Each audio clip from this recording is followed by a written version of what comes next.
my people of faith, let's take another walk. Let's talk on the subject of afraid or being fearful of love. Being afraid of love, being fearful of love. I don't know which way I want to go, if I want to make it very specifically towards a gender or not, or I could generalize it, male and female, or just male or female individually. As a human race, collectively, we are afraid of love. As can I get the word out? Ethnic group, we are afraid of love. As a civilization, we are afraid of love. As religion or traditions, we are afraid of love. These individual divisions or placements of positions, these titles, those are just examples or proof of examples why we are fear of love or fearful of love, afraid of love or fearful of love.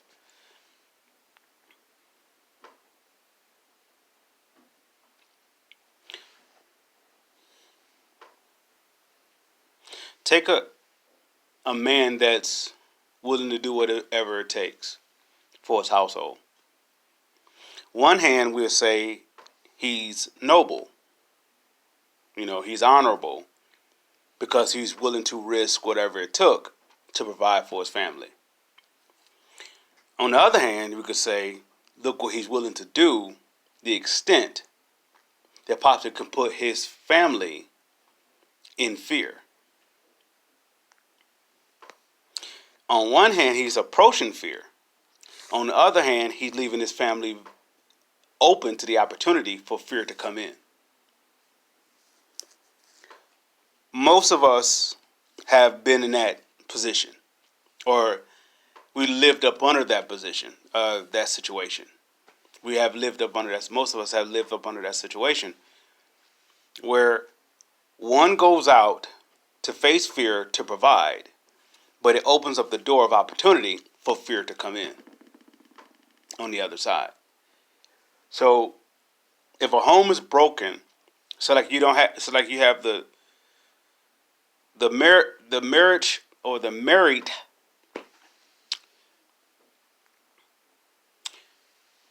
if the union is not unionized on one accord, which means they are equally yoked. I scratch your back, you scratch my back. They are helpmeets. Not just a soulmate, but a helpmeet. They're equals to one another. And if they're equal to one another, love is the forefront. Or fear will be the forefront. We're willing to do whatever it takes for the sake of provision, which also could leave the opportunity for the big bad wolf to come through the back door. So what are we supposed to do? If love is the center point or the foundation that the union is built on, and I am not talking about conditional love, I'm speaking about unconditional love.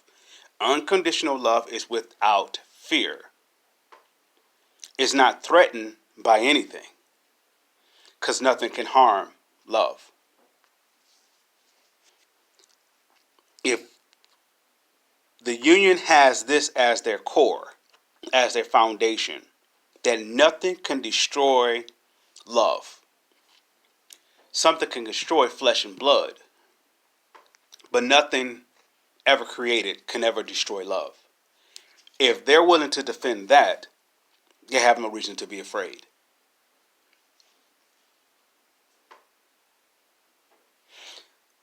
We're raised in fear, that fear is dominant. This is why we embrace it. Because it's like the saying goes, if you can't beat it, join it.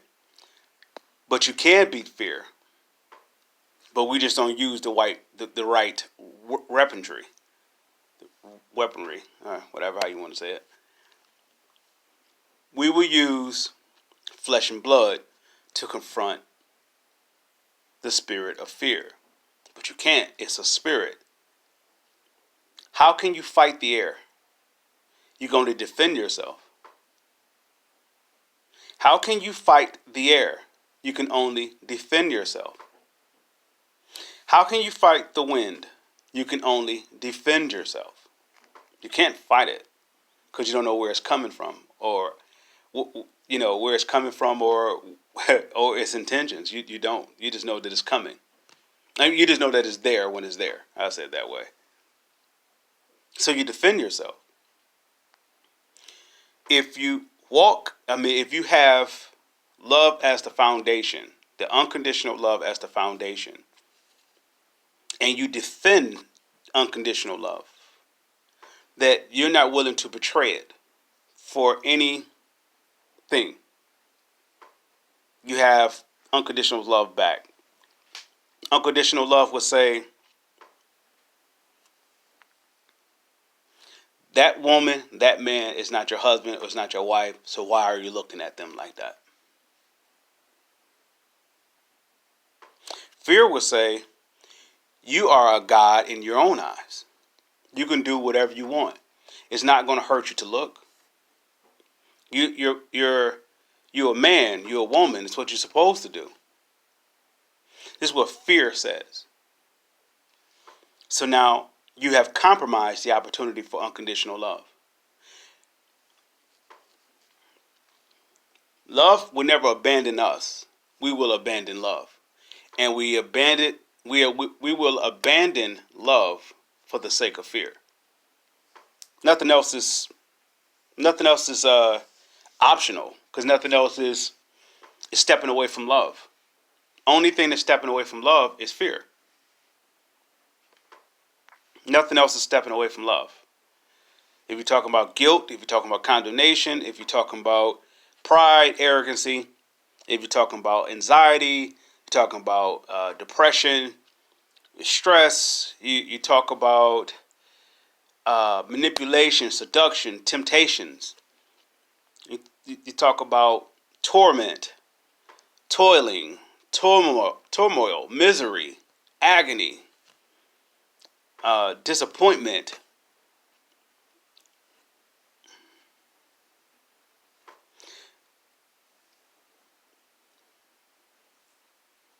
expectations, the how, the when, the where, the what, the why. These are all fear related. These are all connected to fear. Everything that what I just said doesn't have a spot inside love. They're separated from love. They need a host. They need a soul so it can have life. This is where we come into play.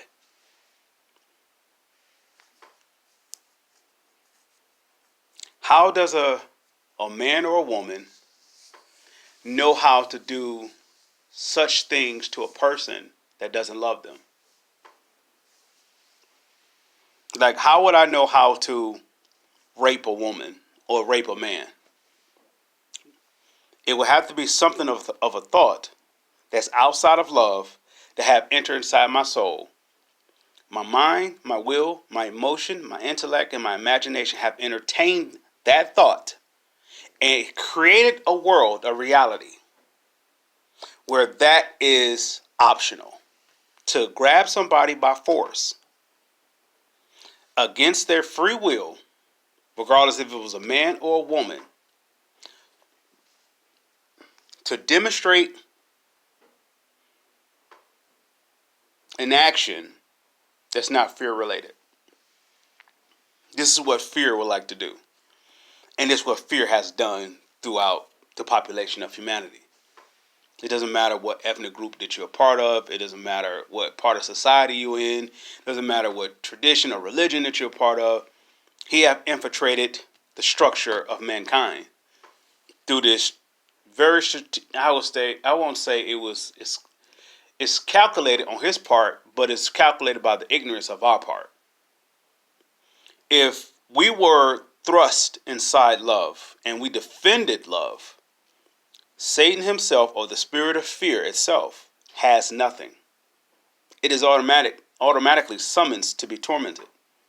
It's automatic summons to be judged. But long as we have the opportunity to give it, it has a place. I say this to say, if you get it, I love women, and take this for what I'm saying seriously. I love women. I don't lust for them. Have I lust for them? Yeah, definitely. Do I love women? I love women because love came inside my heart. That means I had to reject fear to love them. I had to reject the opportunity to be a god in my own eyes, so I can say how I want towards a woman. I had to reject that to become one with love. And now it gives me the opportunity to look at her in this other side, this other perspective. Like, okay, she has purpose. She's not just flesh and blood. She's not just curves. She has a purpose. Fear goes inside the woman and creates this reality where you ever heard the saying, hell has no fury like a woman scorned? Fear gets inside of a woman and she will gather all of the pain that she have endured or that she have experienced and create it into this fortress of pain, anguish. This creates this wrath. She don't even want love anymore. This is what you would consider roadkill. She's really depleted. And she would often, if you listen to her, she would dog herself before an event even, or an opportunity to be dogged even appeared. She would count herself out. Yet she won't let go of the torment because of she's afraid to love. A woman or a man that's willing to be an adult entertainer in any kind of format, regardless if it's sexual explicit or sexually explicit, I should say, or if it's just visual entertainment.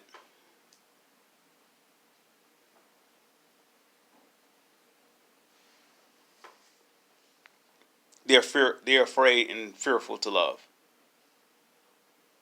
Love is at the door. Fear gives them another offer. Give them another offer. You can be a god in your own eyes. But the major thing how fear works, or what fear has to offer, it offers something that needs you. What fear has to offer you, let's say like it's diamonds and pearls, or it's fame and fortune, is all this stuff, this glitz and glam. All that stuff needs you. You don't need it. But the fear has convinced you you're nothing without it. Prime example of why you are love deprived. And this is the point of saying why you are afraid of love. Because if you had love as your core, all those things come to you because they need you. They're trying to chase you down. The scripture says, now unto him who's able to do exceedingly abundantly far above that we can ask or even think. Right? So what we ask and what we think is one thing, but he will go beyond that for those of his elect, those of his children, those who are like-minded as he is, not traditionally minded or repetition, or have a repetitiously. Can I say that? Have a repetitious? I don't. Those that have a mechanical relationship with him. It's not really real. It's make believe. They don't believe anything that they're saying. They just was taught how to quote it, how to memorize it. They don't believe it because they believe that they'd have walked it out. You will see the results of their life without them quoting the scripture. The scripture doesn't define them. They define the scripture. If you heard Jesus when Jesus talked, he would say, today is that day when that scripture is fulfilled. The scripture didn't define him. He defined the scripture.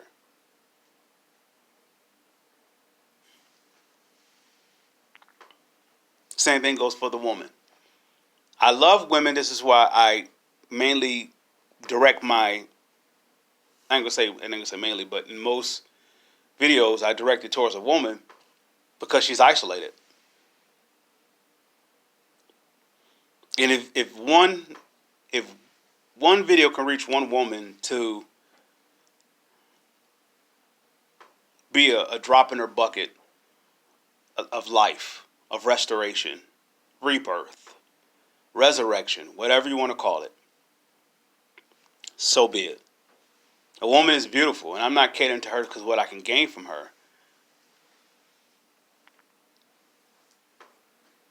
A woman has no reason not to be beautiful. The woman has no reason not to be beautiful. She would have to accept the idea or the thought that she is not. And it didn't come from her. It came from someone else. If she can get rid of that thought, that idea, that suggestion, that evil and unclean spirit, she will see something of herself that she have never seen before. It's like you praying and you know God forgives you. You're like, whoo, I feel good, I feel great. But then you go like the pig, go back into the mud and get dirty all over again.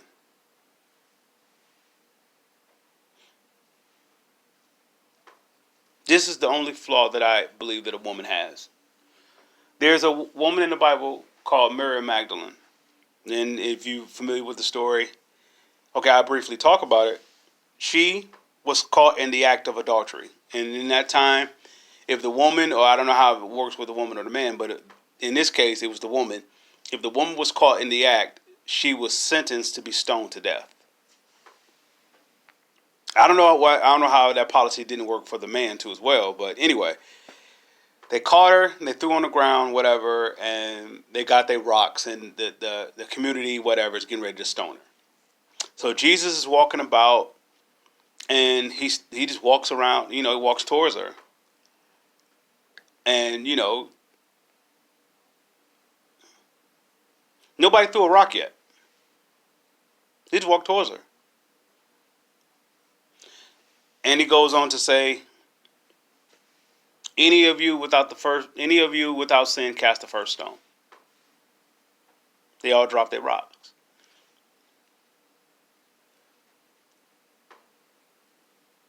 He goes on to tell her, go and sin no more, which means do not be like the pig that got cleaned and go back into the mud again. Don't go back to the thing that got you in this position again.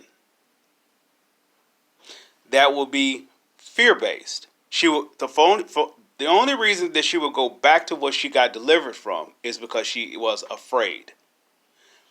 Love is right there, and it came and delivered her. Do she stay and walk with love, or do she go back to what she knows? She chose to walk with love. If you know the story of Mary Magdalene, she was the one that went to the tomb of Jesus after he was crucified. And she was the one who noticed the angels telling her that the angels told her that he has risen. She was the one that went back to the disciples and told them that he had risen. She was also the one that prepared him for his burial by crying on his feet and wiping his feet. Or no, she had some expensive oil, and she poured it on his head or whatever, and she cried at his feet, and she wiped his feet with her hair. She embraced love because someone loved her. In most cases, women may have never been loved before, so they become fearful of it. They don't know if it's how it looks, what it looks like, if it's real, if it's not. They've never seen it before. So when it comes, it frightens them. That they run away from it, but they look back as like they're curious of it, but they're afraid of it. So they go to what they're familiar to. They go back as the pig going back to the mud. They get dirty all over again, and they find themselves in a worse situation, than it was before they got clean. This is why Jesus said, "Do not." This is why he told Mary Magdalene, "Do not go back to your sin." He said, "Go and sin no more," because if you go this time, the judgment is going to be what it is. So what we do, we get cleaned up and we go back. I have another video for men, but right now I'm being led to the women right now.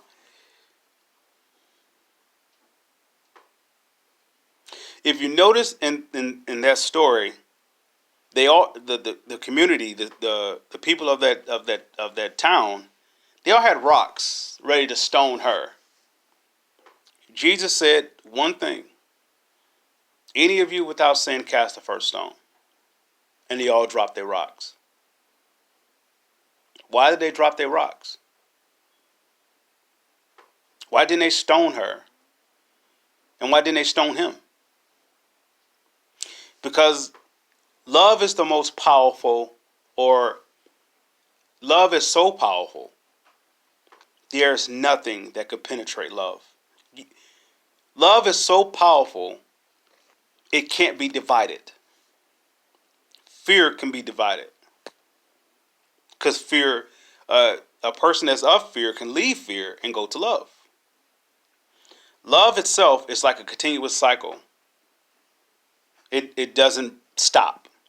It just keeps moving. But if you separate from separate from fear, fear stops. Love itself is like self-sustaining. You will literally have to walk away from love for love to stop for you. Love continues. So it will continue so much, it's like a full circle. It will come back to the place, to you, so you can jump aboard and come back into the fold of the cycle. But it never stops turning. It never stops moving. This is the reason why it becomes conditional for most people. Because you can't beat it. You can't rise above it. You can't be a god to it. You can only submit, submerge, render yourself to it.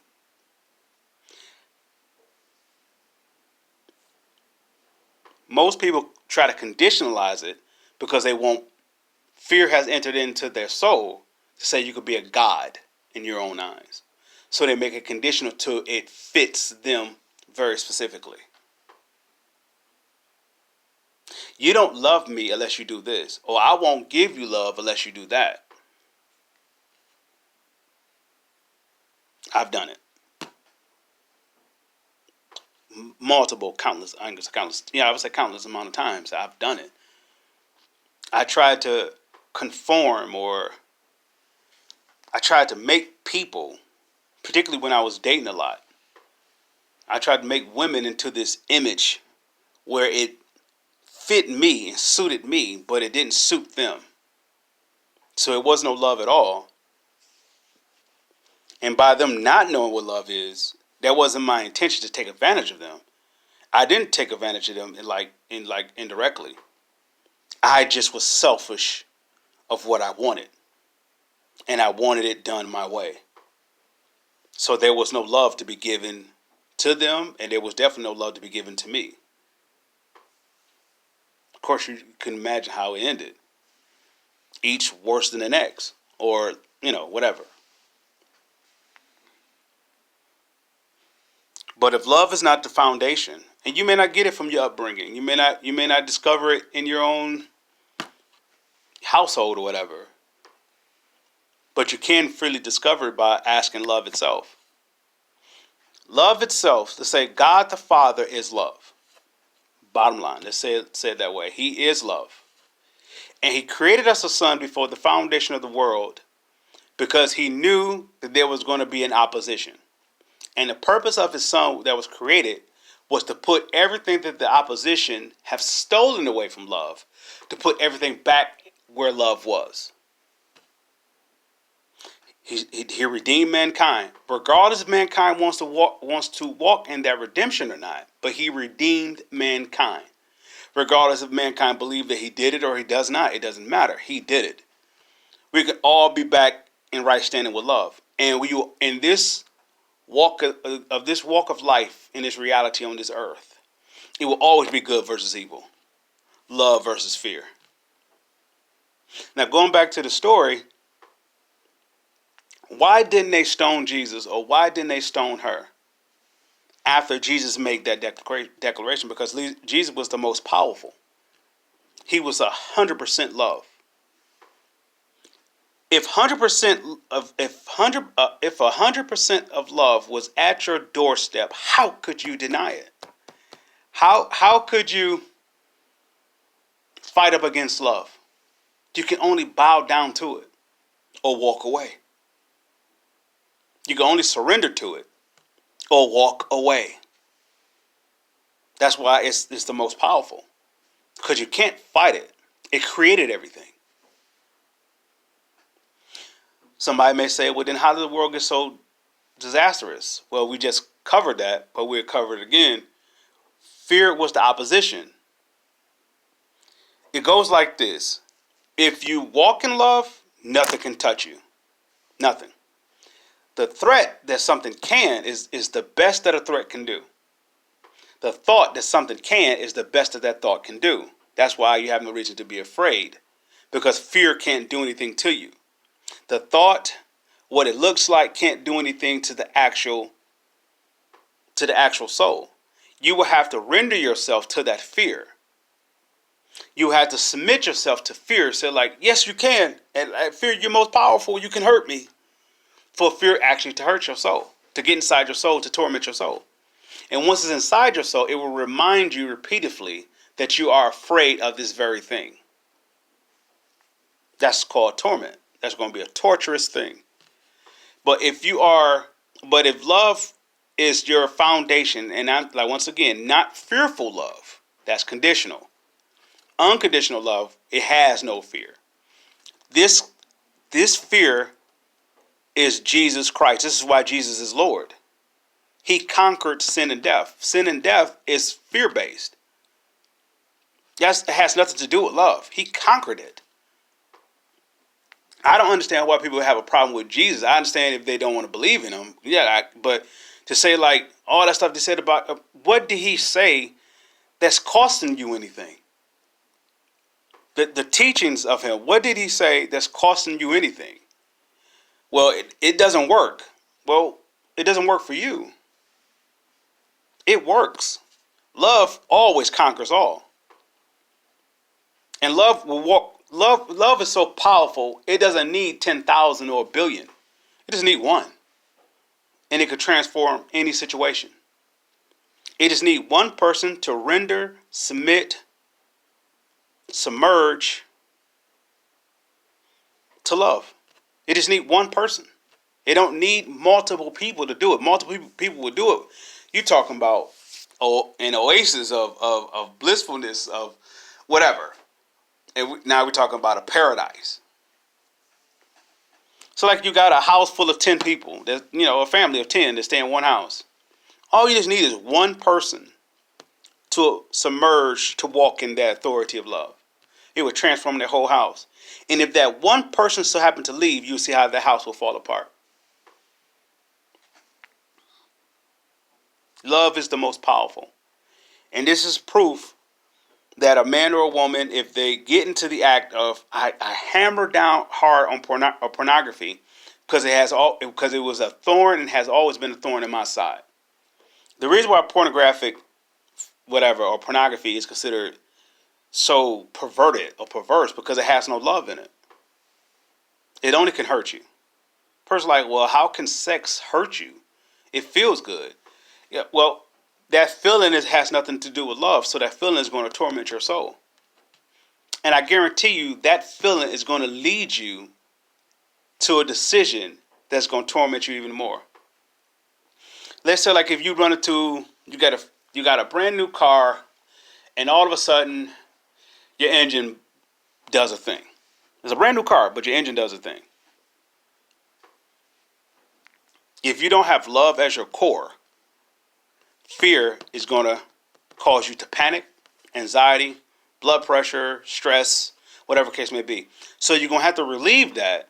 We don't go and run to love because we don't know love. Love is not our foundation, so we don't know it. So we run away from love. We run from the option of running towards love because we don't even know where to look. Because we don't even know what love looks like. So there's only one option standing there. And I'm willing to guarantee you this. The very option that's standing there is the option that destroyed that engine to that brand new car. This is fear. So you can't confront fear because you have no power. The only thing that can actually put fear in its place is love. But since you're not connected to love, how can you honestly defend against fear? So now your engine problem is going to be larger than what it is. Because now it's going to get inside your soul. And it's going to torment your mind, your will, your emotion, your intellect, and imagination. You're going to think about this. You're going to create this. So you're going to have to try to release that. So you're going to have to do a fearful act. A person could say, I love to have sex. You don't love to have sex. You lust to have sex because it's fear. Well, how is it fear? I mean, I love what no, you lust for it. If it was love, if it was love, how you approached it wouldn't be that way. You approached it out of fear. No honesty. There was seduction. There was temptation. There was misleading. There was fear attached. There was nothing truthful about it. Even if you laid all your cards on the table and said, like you told the person, hey, look, I want to use you for today. Look what you just did. You're 100% truthful. I mean, you're 100% honest. But look what you just told them. I want to use you for today. There's no way you can find love in an unmarried situation or unmarriageable situation, however you want to say it. If it's not on the foundation of love, marriage is only marriage when love is the centerpiece. That means both parties have to do their part to defend love. They're not defending the other person. The love doesn't come from the other person. Love is a presence itself. Even if that person is not there, love can still reside. And so this is why the scripture says, if there's a married couple and one is not